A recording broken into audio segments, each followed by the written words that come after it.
المقاعد اللي حصلوا عليها. هاد المقاعد كلهم جاوا من عند هاد 4 الاحزاب، بالحساب نحسبهم لك واحد بواحد. لا واضح كثير يقول هذا الكلام، يعني كثير. واخا بلاتي دقيقه الله يخليك. اما العداله والتنميه هاد الصناديق، هاد المقاعد اللي حصلت عليها راه حصلت عليها بالعمل ديالها الجاد والمعقول ديالها. حصلت على المقاعد ديالها اللي حصلت عليها في 2011 وعاود زادت مقاعد اخرى لانها خدمات والناس صوتوا عليها نظرا للعمل ديالهم والايمان ديالهم القوي. نعم. اما هاد 4 هادو الا مشاو بحالهم استقلوا، هاد 4 كانوا راه مشاو واحد السيد الله يذكره بخير ورجعوا 3 حتى هما يمشيو في حالاتهم، غادي يجوا امناء اخرين. وهاد المقاعد اللي مشاو للاصاله والمعاصره في المنتخب في الانتخابات القادمه غادي يسترجعوا المقاعد ديالهم ويعاودوا عثمان بارك الله فيك. عبد اللطيف من ترودنت. السلام عليكم. سلام مرحبا. الله يبارك فيك سيدي، بارك الله فيك، شكرا على هذا البرنامج. تفضل مرحبا. انا سيدي ما كنتفرج على البرنامج ديالكم، الله يعطيكم الصحه. غير بالنسبه للانتخابات العداله والتنميه كنهنئوها، وبالنسبه لصناديق الاقتراع وكاين اما المسائل اللي كدور في الخفاء راه ما يمكنش نعرفوها. نعم. غير ليسونسيال ان هذا سبيل شفافيه يكون يطلع شي حاجه اخرى. ممكن العداله والتنميه ترجع للور، ممكن ما يمكنش تستمر اكثر من 2 ولايات، ممكن انها ترجع يكون شي حاجه اخرى ما عندناش. بارك الله فيك. محمد من خريبك. وعليكم. وعليكم السلام. يا استاذ الله يجزيكم بخير، شكرا على البرنامج يا استاذ. يعني في الحقيقه يعني هذه الثنائيه الحقيقه راه صانعه في الحقيقه، يعني ما هي اصلا. وفي الحقيقه يعني هذه الصوره اللي دايرين، في الحقيقه الصوره اللي دايرين يعني راه الصوره يعني معبره يعني كثير والله العظيم. الو معاك والله يا اخي، زعما كاين يعني هذيك الصوره يعني تكفي، يعني اللي دايرين تما يعني مثل يعني القط مع الفار، يعني زعما كاين يعني لا حول ولا قوه الا بالله. هي في الحقيقه من وجده. السلام عليكم الاخ الكريم. وعليكم السلام سي بوطيب، تفضل. والله عندي ملاحظه بالنسبه لذوك الناس اللي كيهضروا بزاف على الاثار والمعاصره وكيتهمهم تيقول المودي هذاك حزب ديال المخزن. نعم. بكل صراحه نرجعوا الاخ الكريم الى الوراء. في الماضي كان كل حزب ينتمي الى المخزن والا ينتصر في الانتخابات. اذا اليوم الحزب الاصاله ما انتصر شيء، اذا ما يمكنش نتهموا بهذه التهمه. احنا بالكيران نقولوا له شنو دار ولا شنو دار. هذا اولا. ثانيا بالنسبه لي كيقول لك مثلا العداله والتنميه ربحت، لا ما ربحتش. لو كان نشوفوا دابا يعني بوضوح وشفافيه ونديروا العداله والتنميه من جهه ونديروا الاصاله والمعاصره من جهه، وغادي نشوفوا الاحزاب الاخرين المرجعيات ديالهم ما غادي تقرب. الاغلبيه الساحقه ديال الاحزاب غادي تكون في اتجاه ديال الاصاله والمعاصرين اللي ما عندهاش توجه اسلامي، ما عدا حزب الاستقلال. وبالتالي مع الاسف الشديد الاحزاب اللي عندنا يعني في التروازيام الصف الثالث كلهم انتهازيين. ومع ذلك نشوف مثلا الاحرار اشنو داروا ملي كانوا في المعارضه نهار الاستقلال خرج، هما عجبتهم المحاكمه الحكم ودخلوا مع العداله والتنميه اللي هو كان عدو ولادي. انا نقول لك العداله والتنميه اللي كنعترف بها انا وهو اردوغان لما جاب 44% وما رضاش يحكم، ماشي 25 كما جاب بالكيران، 44% وما رضاش، قال حتى نجيبها بوحدي ونحكم حزب العداله والتنميه. واضح. عنده البرلمان ديالو، عنده الحكومه ديالو، طيب. ما يديرش لا علاقه مع هذا ولا مع هذا ولا مع هذا. هذه هي العداله والتنميه والا فلا. بالطيب أن الأغلبية المطلقة وأنه بمفرده أن يشكل الحكومة، النظام معمول، طريقة الحساب معمولة، أنه الجميع يشارك وزيد نقصه في العتبة من 6 إلى 3، فالجميع يعني واضعي الدستور المغربي. شكرا جزيلا لك بالطيب. حسن من راشدية الآن. الو تفضل يا حسن. احنا لازم الاغلبيه ما صوتاتش، 57% ما شاركات في الانتخابات. اي نعم، هذا مش في المغرب. كان واحد ما مكبر في المغرب. وهذا التنافس بين هذه الاحزاب هو اللي هرب الناس. شي تيقول لك مرجعيته اسلاميه، شي باقي ضدهم.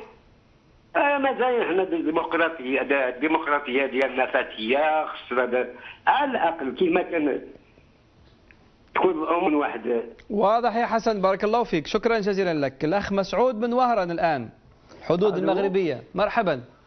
اهلا مرحبا. اسعى المغرب. الحصه على الجزائر الساعه ثانيه موراها ان شاء الله الساعه 9 يعني ان شاء الله. ان شاء الله. الله يخليك دير لنا على كره القدم باش عندنا موضوع كبير. ولا يهمك ان شاء الله. بارك الله فيك يا مسعود، شكرا جزيلا لك. من معنا بعد مسعود؟ بعد مسعود من معنا يا شباب؟ عبد الرحمن من فرنسا. مرحبا عبد الرحمن. اهلا يا سي.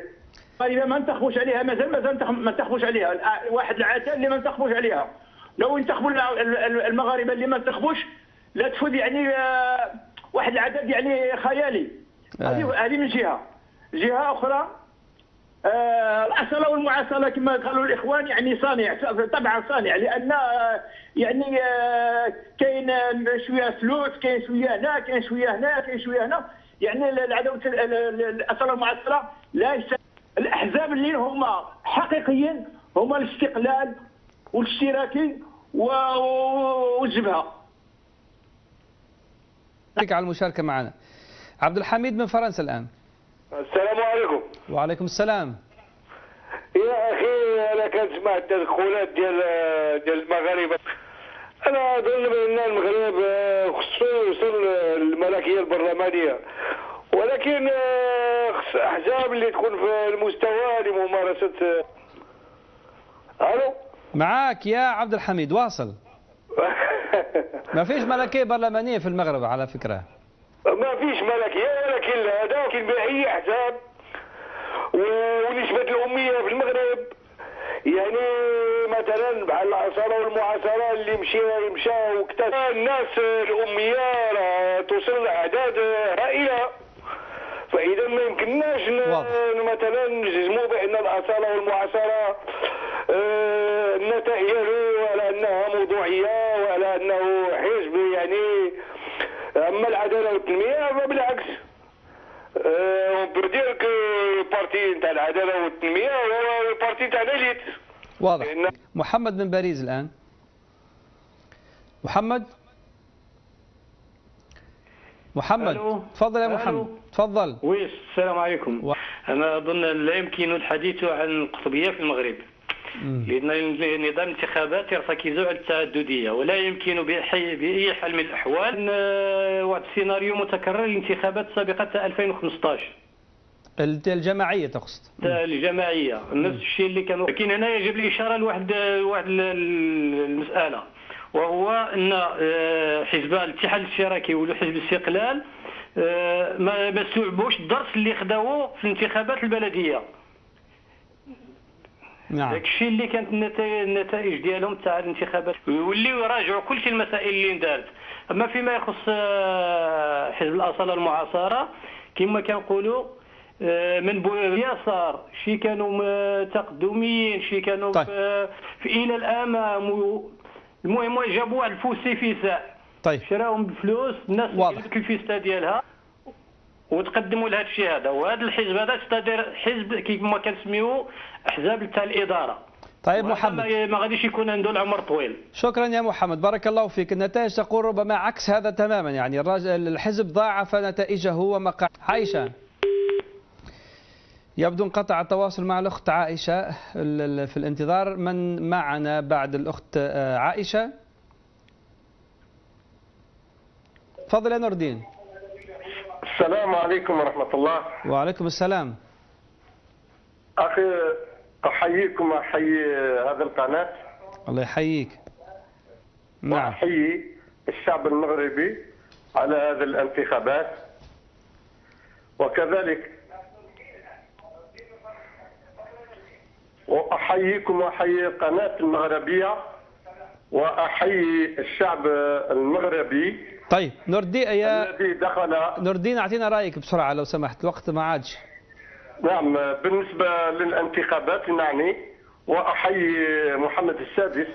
بالنسبه للمغرب هذه حاجه، وهو الشعب الذي اختار هذا الحزب، يعني وهو الشعب الذي يختار. شكرا يا نور الدين، شكرا جزيلا. محمد من الدار البيضاء. العداله والتنميه والاصاله والمعاصره خلقوا قطبين، هذا تفكير وهمي. علاش؟ لان هذو احزاب كل واحد دار برنامج ديالو. انما الاحزاب الاخرى حزب الاستقلال اللي هم احزاب عريقه والاتحاد الاشتراكي ساثروا التقارب مع حزب الاحرار، ساثروا التقارب مع اذا الناس اللي متعاطفين مع العداله والتنميه ياخذوا موقف منهم بداك التقارب ديالهم، لان الاحزاب العاطفيه العريقه انا كنصح السيد شباط والشجره باش تكون عندهم شخصيه مستقله، تعطي الكوادر ديالها تخدم في الساحه، تخدم تبين كما كان عندها برنامج من ايام مثلا فاتوهم خدام على الاستقلال مزيان، اتحادي مزيان، الناس ناضلوا خدموا البلاد بحال غتمشي، لان حنا كل حزب تكون عنده شخصيه ديالو مستقله والراي ديالو مستقل. واضح. دابا التحالفات ما خصو واحد يملي عليه، هو كيشوف راسو، واش كيشوف راسو باغي يخدم هذه البلاد خصو يكون متطوع، لان البلاد فوق كل هذه الحساسيات خص تكون حساسيات. واضح يا محمد، بارك الله فيك، شكرا جزيلا لك على المشاركة معنا. بهذا مشاهدينا الكرام نأتي إلى نقطة نهاية المشهد المغاربي لهذا اليوم. موعدنا